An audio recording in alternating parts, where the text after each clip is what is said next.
పదవీ బాధ్యతను స్వీకరిస్తూ నా ఈ అధికార బాధ్యత నిర్వహణలో గ్రంథాలయాలయ వేదికగా జిల్లా ప్రజలు యువత మహిళలు జ్ఞాన వికాసం కొరకు కృషి చేస్తానని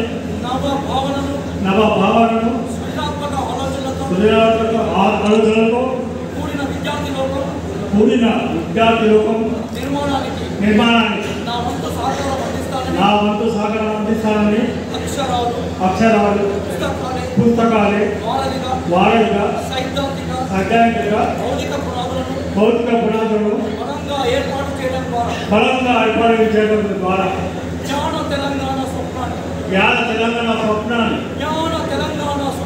జ్ఞాన తెలంగాణ స్వప్నాన్ని సాధించడానికి నిరంతరం పాటుపడతానని భారత రాజ్యాంగంపై ప్రమాణం చేసి ప్రతిజ్ఞ చేస్తున్నాను.